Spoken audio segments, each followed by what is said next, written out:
It's great to get you on Real Vision.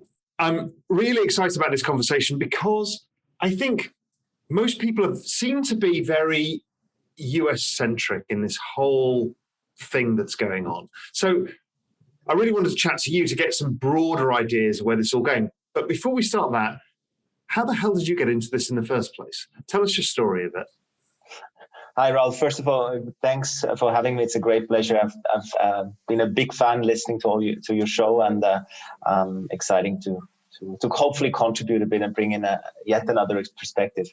Well, how did I get into crypto or more broadly digital asset space? Actually, there was a kind of two phases. First, it was in 2012, where a big trigger was my brother, who's a tech geek, the guy who would always work in his teens already on dismantling computers and trying to put together different types of computers, got into mining of Bitcoin, etc. And then I started looking at it and found it interesting as a concept, but not yet really kind of getting it, to be quite frank, just dabbling with it a little bit.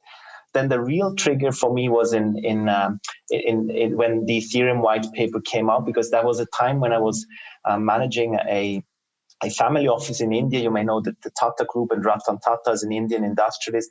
For him, I invested in various companies and technology companies across the world. And what kind of was striking at that time to me was kind of if we interacted with these Silicon Valley entrepreneurs or China-based, India-based tech entrepreneurs, it was always that kind of notion of leveraging today's internet infrastructure to monopolize data, to monetize it in a way, and at some point I felt it at the cost or sometimes disadvantage of the user, of you and me, of everyone.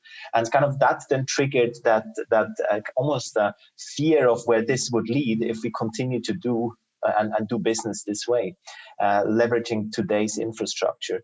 Then came across the Ethereum white paper, and for me, it then triggered that element of, okay, now I learned that we can transfer originals and not copies from me to you at any point in time, as long as we have access to the internet and there's no intermediaries involved and settlement times are short. That was the big Bitcoin invention. And now with the smart contract capability of Ethereum, we can make these assets smart, and with that kind of find a way to give back control to people of their digital identity, but also how just anything of value is transferred.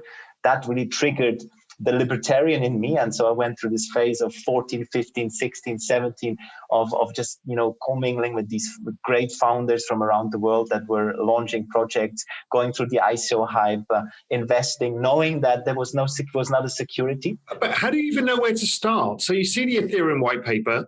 Who do you reach out to if you're like, what? And what job were you doing at the time? Were you still working for Tata, running the family office, or?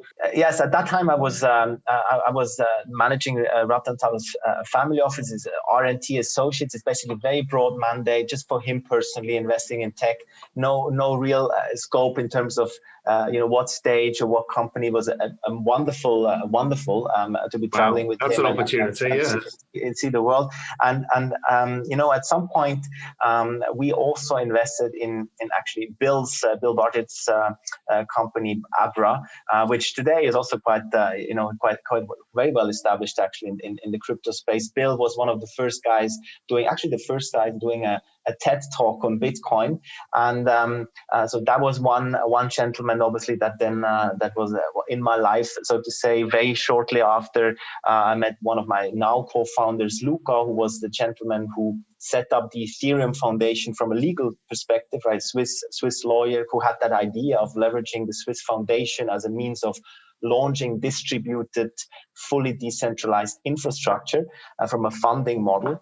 And so that's how you start, and then you build your network and meet great minds. So when did you start building a business yourself around this, and what was your vision?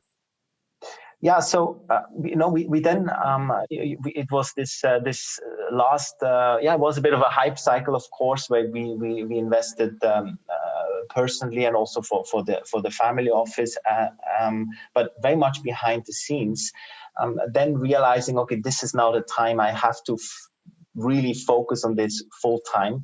Trying with one of the other now Sygnum co-founders, Manu, we wanted to launch a fund and kind of combine or knowledge and provide access to more institutional investors to the space, realizing it's just not possible. No infrastructure is in place.